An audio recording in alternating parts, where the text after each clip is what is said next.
Oh, ito, panahon natin dito sa Riyaya. Alas 7 tayo magre-release. Eh, dadaanan ng ibon. Ayan, PFC, PHA, nandun. 5, 4, 3, 2, 1. O, 7, sige, dahan-dahan lang pare.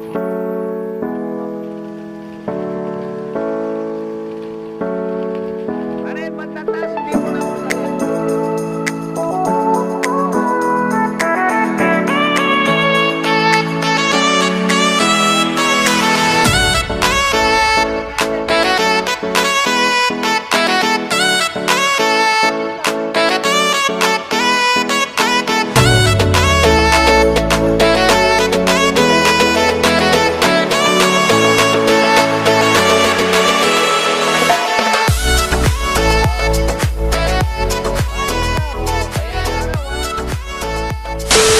Good morning mga kalapatids, araw ng Miyerkules. Abangan tayo ngayon dahil kagabi ay nagsampa tayo ng ating mga ibon.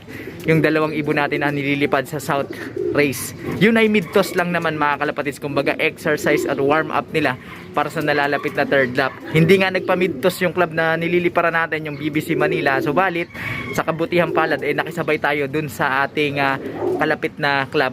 Nandun yung MMFC, dun tayo nakisampa mga kalapatids. Kaya shoutout dun sa MMFC Luzon Loading Station. Maraming salamat sa pag-cater ng mid-toss.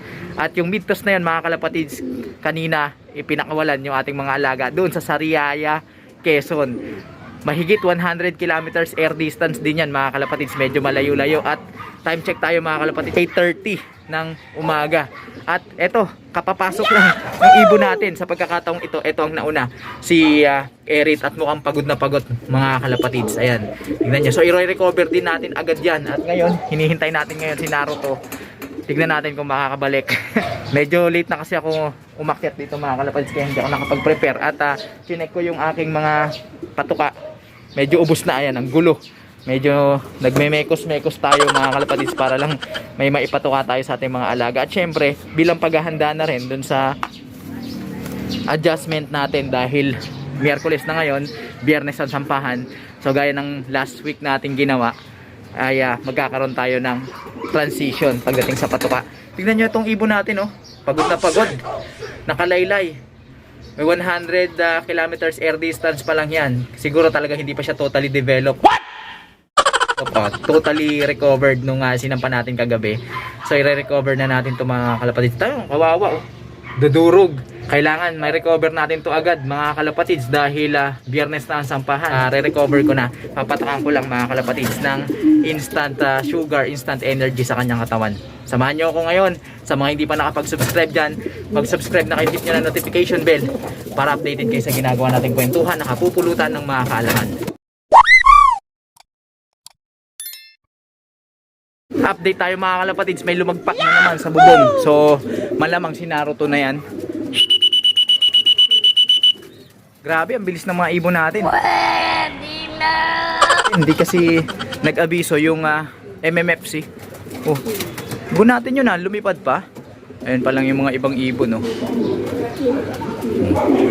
Hindi kasi nag-abiso ng maaga yung MMFC kasi hindi naman tayo kasali sa group chat nila.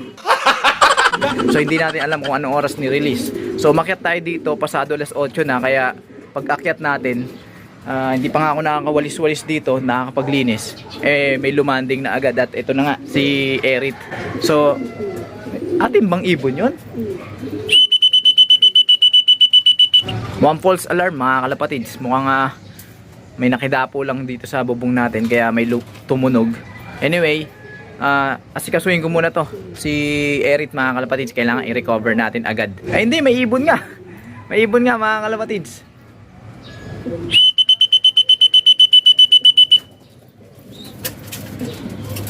Oh, nasa na yun? Ayan na, ayan na. Yun! So magkasunod lang sila mga kalapatids, pero sa pagkakataong ito, nauna si Erit. Alright? Si Naruto, wala akong problema dito kasi hindi bumabagsak yung pangangatawan niya. Pero si Erit talaga, tingnan nyo, siguro kung third lap ngayon ginanap yung third lap, tapos ganun yung condition niya, yung sinampa natin kagabi. Bagamat medyo may muscle na siya nun, sigurado hindi makakauwi yun mga kalapatids. Kailangan talaga sa nalalabing araw na ito, talagang i-recover natin ng gusto itong ating ibon. So papapasukin ko na to mga kalapatids, si Naruto, and then ano ba nang gagawin natin? Ayun, papatakan na natin yun ng instant sugar para sa instant energy, and then paiinumin na natin sila. Ang papainom natin sa kanila, ito mga kalapatids. Yun pa rin, sa pagkakataong ito, hinaluan ko na ng electrolytes. Alright, kasi parang nabitin ako sa pag-cleansing sa kanila kahapon. So kailangan ituloy natin yung cleansing, and then sa araw ng bukas sa mga susunod, rekta na tayo sa pabaon. Okay?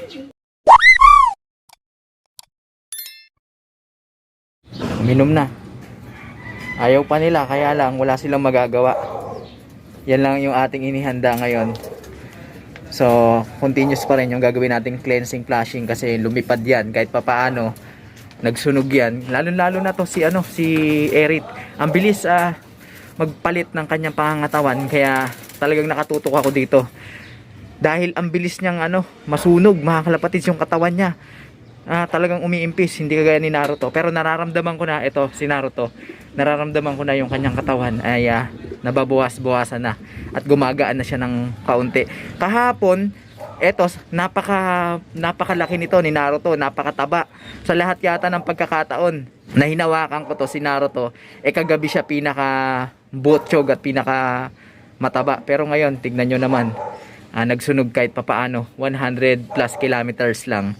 Paano na pagka umangat na yung distansya, yari tayo. So kailangan ihanda na natin to. So tara, magpapatuka na tayo dito sa ating mga alaga. Voice over muna tayo mga kalapatids, dahil nagsimula ng mag-ingay yung gumagawa ng tubo dyan, yung nawasa sa aming lugar, at yung kapitbahay namin na nag-grinder. So napakasakit sa tenga. Kaya ito, pagtiyagaan nyo muna. At habang pinapatuka natin yung ating mga alaga para ma-replenish yung mga nawala nilang sustansya at maihanda sila sa darating na third lap, ito pag-usapan natin yung ating isasagawang Gift Bird Raffle. Paano makasali? Ito yung mga mechanics mga kalapatids. Una, mag-subscribe sa ating YouTube channel. Kung ikaw ay hindi ka pa nakapag-subscribe, ito na yung pagkakataon mo para mag-subscribe. At kung ikaw ay nakapag-subscribe na sa matagal na panahon, goods ka na sa step 1. Ikalawa, i-follow ang ating Facebook page. Ikatlo, i-share yung ating ipopost dun sa ating Facebook page tungkol sa isasagawa nating Gift Bird Raffle. Ikaapat, i-comment sa episode na ito ang iyong pangalan, location at contact number. Ayan, ilalagay ko dyan sa screen yung halimbawa. Pagdating sa contact number, optional yan mga kalapatids. Pwede nyo hindi ilagay. Pwede yung pangalan lang at saka yung location ninyo. I-double check ko kung nasunod ninyo yung mga requirements, yung apat na yan. Sakaling ma-verify na nagawa nyo, na kompleto nyo yung mga hinihinging requirement, saka palang ililista yung inyong pangalan bilang legitimate participant sa ating sasagawang Gift Bird Raffle. So ito na, kailan ang raffle? February 9, Sunday mga kalapatids. Itataon natin yan sa ating mismong abangan sa third lap. Pero tentative yan mga kalapatids, kasi hindi ko pa sure kung anong oras makakawi yung ating mga alaga. So siguro mga around 11 AM to 12 PM. Pero i-update ko kayo dyan mga kalapatids kung mayroong mga pagbabago. So tutok lang kayo mga kalapatids sa ating Facebook page. Magla-live tayo dyan sa ating YouTube channel sa araw at oras ng parapol. Okay? Tiyaking mag-online sa araw at oras ng ating live Gift Bird Raffle. Kung sakaling mabunot ang iyong pangalan, meron kang 2 minuto para i-acknowledge ang iyong napanalunan. Kung hindi, ikaw ay madidisqualify at bubunot ulit ng panibagong mananalo kapalit ng iyong pangalan. Ito ay para maging fair sa lahat ng nag-aabang at nakatutok at maiwasan ng special treatment. O yan, para fair lahat mga kalapatids. So panghuli, paalala sa mga masuswerteng mananalo, ang pag-claim ng mga premyo ay sa pamamagitan lamang ng pag-pick up ng napanalunan dito sa aking lugar, dito sa Quezon City.